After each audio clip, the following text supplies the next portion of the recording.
Chegamos naquela fase do ciclo de médio prazo do Bitcoin, onde os holders de longo prazo começam a vender as suas moedas e despejar no mercado, além de também aumentar o nível da sua atividade.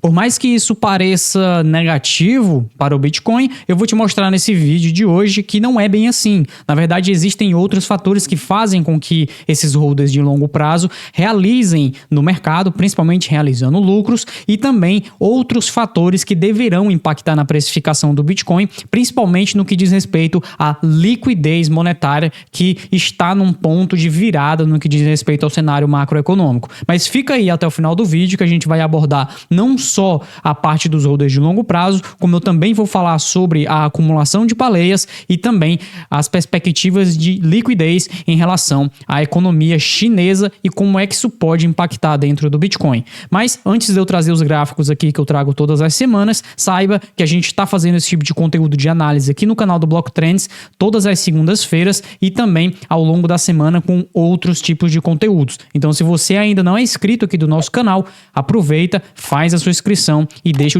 o sininho ativo também para você receber notificações desses materiais quando a gente estiver publicando. Além do mais, se você deixar o seu like aí, vai estar ajudando bastante o nosso canal a continuar propagando o conteúdo sobre Bitcoin e também vai estar ajudando outras pessoas a conhecer esse tipo de material mais analítico, que é aquilo que a gente tenta trazer aqui no canal, com uma perspectiva mais séria sobre como encarar o ciclo de mercado do Bitcoin e das criptomoedas. Além do mais, se você busca uma plataforma para negociar Bitcoin, nós temos utilizado aqui a plataforma da Bybit, é a plataforma que a gente recomenda, e também, se você tiver interesse em receber até os bônus que pode ter lá na plataforma, basta realizar o seu cadastro e fazer os depósitos. Eu vou deixar o link aqui na descrição com todas as informações pertinentes, tá? Mas eu queria já passar aqui para a minha tela e o que eu queria começar, a parte onde eu queria começar ainda não é sobre os holders de longo prazo, e sim sobre a movimentação das baleias. Então, na última quarta-feira, nós soltamos um relatório que sai todas as quartas lá no Block Trends Pro. Inclusive, se você não conhece o nosso serviço de assinatura para investidores que buscam melhorar o seu nível de alocação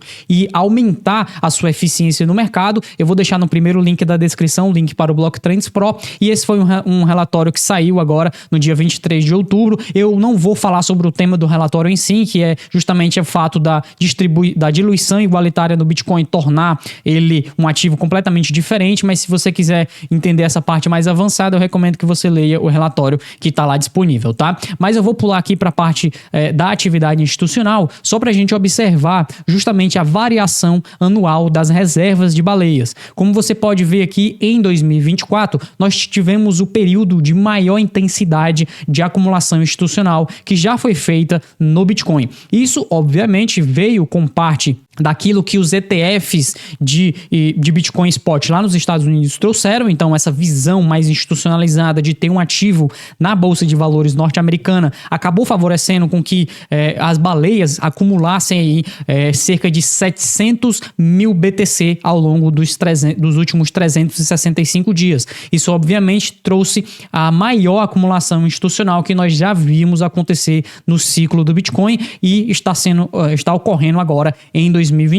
Isso quer dizer que essas baleias estão acumulando e que elas vão rodar para sempre? Não, não é bem assim, porque geralmente até mesmo as baleias, elas dentro do curto prazo, elas fazem muitas negociações e às vezes acabam dumpando, ou seja, acabam vendendo moedas no curto prazo. Mas quando a gente olha o big picture, né, quando a gente olha aqui mais ou menos a tendência de um ano, o que a gente consegue entender aqui é um interesse institucional bastante contínuo dentro do Bitcoin. Isso daqui acabou favorecendo com que nós chegássemos num tipo de estrutura que nós estamos hoje, muito similar ao que foi em períodos anteriores, como esse daqui, entre 2019 a o início de 2021, tá? Então nós tivemos dentro de 2024 algo muito parecido com isso aqui, que foi justamente essa correção que veio de 2019 até 2020 e culminou ali depois com uma alta expressiva em 2021. Por quê? Porque nós temos algo bastante similar também em relação aos holders de longo prazo, e é justamente isso que a gente vai falar aqui como foco principal, pelo fato de nós estarmos vendo a maior distribuição de holders de longo prazo desde janeiro de 2024. Então, desde o início do ano, nós não vínhamos esse tipo de distribuição distribuição, ou seja, o período onde os holders de longo prazo estão com queda nas suas reservas. Então, eles estão se desfazendo das suas moedas e saindo do mercado ou voltando a negociar, voltando a movimentar moedas, tá? Nem sempre isso significa venda diretamente no exchange. Por quê? Porque qualquer tipo de movimentação que um holder de longo prazo faz, ele deixa de contar como holder de longo prazo, porque ela se moveu, e passa a contar como um holder de curto prazo. Agora, qual é a importância disso? A importância é que, da última vez que nós tivemos uma queda expressiva nas reservas de longo prazo, o preço do Bitcoin saiu de mais ou menos 40 mil dólares e foi até ali 67 mil dólares, que é mais ou menos o preço que nós estamos agora nesse momento, né? Aliás, nós estamos um pouquinho acima de 68 e justamente por isso essa distribuição começou também aqui na faixa dos 60 mil dólares. Note que esse período entre julho e outubro, início de outubro, foi de acumulação por parte de holders de longo prazo. Mas por que os holders de longo prazo estavam acumulando nesse período? Justamente pelo fato da lucratividade dos holders de curto prazo. Então é o outro lado da moeda.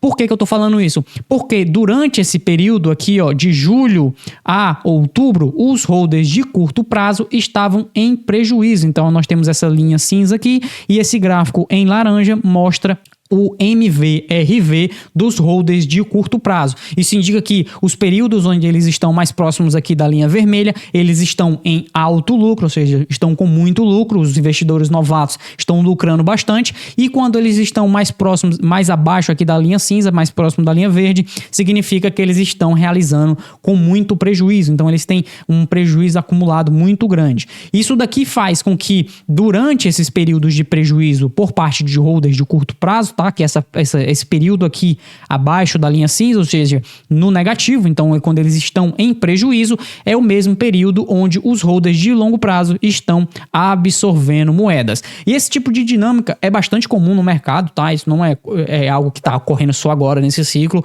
Todos os ciclos de médio prazo, e aqui eu não estou falando nem de 4, 5 anos, eu tô falando de 1 a 2 anos mais ou menos, isso acontece, ou seja, essa troca de mãos, os investidores de curto prazo começam a sair do mercado, tendo em vista que estão em um prejuízo bastante significativo por conta da queda de preços, e os holders de longo prazo aproveitam para comprar essas moedas de investidores de curto prazo que saem vendendo em prejuízo, geralmente vendendo na baixa. O que a gente traz aqui de perspectiva de mercado é tentar fazer o movimento oposto, ou seja, acumular quando existe um nível de prejuízo muito grande no mercado. Quando os holders de curto prazo estão com medo, nós acumulamos e depois, durante as altas de preço, é que entramos em períodos de distribuição. Eu não estou falando exatamente nós no Blocktrends, inclusive se você quiser ver como a gente negocia Bitcoin, você pode ver através da carteira Satoshi, que é uma carteira proprietária aqui do Blocktrends, onde nós investimos em Bitcoin e mostramos para os nossos assinantes os movimentos que nós fazemos.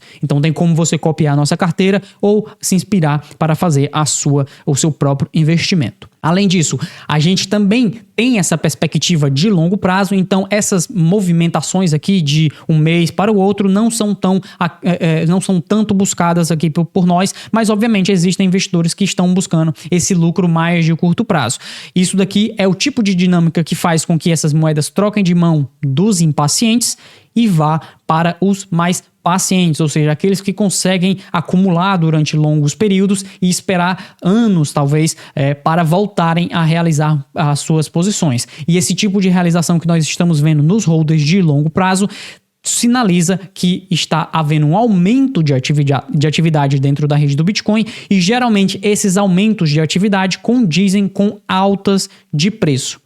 Então, assim como a gente já veio falando em outros vídeos aqui do canal do Blocktrends, essa estrutura é muito mais favorável para uma alta de preço, dado os tipos de indicadores que nós estamos observando aqui na rede do Bitcoin, indicadores on-chain, e também por conta de outras perspectivas macroeconômicas, principalmente pelo fato de nós estarmos vendo um nível de desaceleração econômica bem grande lá na China. Então, esse foi um tweet que eu fiz agora pela manhã, inclusive mostrando aqui o lucro da indústria chinesa em comparação ao ano anterior, né? Então nos 365 dias anteriores, e aqui mostra uma queda de 27% no último ano, sendo a pior queda aí desde o Covid. Isso, curiosamente, é algo que sinaliza que a economia chinesa está passando por uma desaceleração econômica bastante significativa e que, eventualmente, o próprio governo chinês vai entrar com estímulos monetários mais intensos para tentar reaquecer esse nível de queda na sua atividade econômica, não só na indústria, mas também lá no setor imobiliário, como a gente já tinha falado aqui em vídeos anteriores. E esse tipo de estímulo monetário que acontece não só na China, mas que vai acontecer eventualmente também no Ocidente, principalmente nos Estados Unidos, é que faz com que o preço do Bitcoin acabe valorizando muito, pelo fato do Bitcoin ser um hedge ou uma proteção contra a degradação monetária. Então, todas as vezes que existe um período de expansão monetária, o Bitcoin acaba sendo favorecido por capturar esse capital. E nós já começamos a ver esse tipo de movimento, talvez seja um dos primeiros pontos, e isso é algo que a gente está analisando diariamente lá para os nossos assinantes do Blocktrends Pro. Inclusive, esse gráfico que eu estou mostrando para vocês, eu costumo atualizar só lá no Blocktrends Pro, que é o gráfico das injeções de liquidez por parte do Banco Central Chinês, através do Reverse Repo e do MLF. Então, aqui nós temos o nível de injeções de liquidez dentro do sistema financeiro e nós já vamos para 6 dias seguidos, tá? Vocês podem ver aqui, 6 barras seguidas de injeções de liquidez na faixa dos 153 bilhões de dólares. Esse é um tipo de injeção de liquidez que não é pontual, como esse daqui que houve no dia 16, é um tipo de injeção de liquidez mais sistemática, ou seja, mais contínua e que visa alterar o padrão de liquidez lá na economia chinesa. Note que a última vez que nós tivemos um volume significativo de injeções de liquidez de forma similar foi mais ou menos aqui em outubro de 2023, também, né? Também foi em outubro, só que lá em 2023, quando o preço do Bitcoin estava em 27.500 dólares. Então você pode notar que depois do início dessas injeções de liquidez, note que aqui a quantidade de injeções aumenta no sistema financeiro chinês e o preço do Bitcoin acaba exponencialmente, acaba crescendo exponencialmente nos meses seguintes, saindo dos 27 mil dólares que ele estava mais ou menos aqui, até os 72 mil, mas note que as injeções de liquidez acabaram um pouquinho antes ali, acabaram no final de fevereiro desse ano, e o preço do Bitcoin ainda deu um respiro até março e depois entrou num padrão de queda. Então, esse é mais uma das pistas que nós temos em termos de tanto atividade on-chain quanto de injeções de liquidez por parte dos bancos centrais, que vai aumentar o nível de degradação monetário, mas também vai aumentar o fluxo de capital que vai fluir para Bitcoin e criptoativos. Isso aqui acaba encaixando mais uma peça do nosso quebra-cabeças global que nós estamos tentando todas as semanas, quase todos os dias aqui, decifrar, tanto para vocês que são as pessoas, os nossos telespectadores aqui que assistem o Blocktrends, quanto para os nossos assinantes lá no Blocktrends Pro, onde a gente avança muito mais, traz muito mais indicadores e muito mais análises de mercado todos os dias, tá? Se você gostou desse tipo de conteúdo, não se esquece de deixar o seu like aqui e me conta aí quais outros indicadores de liquidez você costuma acompanhar, se é que você acompanha algum. Caso não, saiba que essa é uma boa forma de entender o ciclo de mercado do Bitcoin, tá?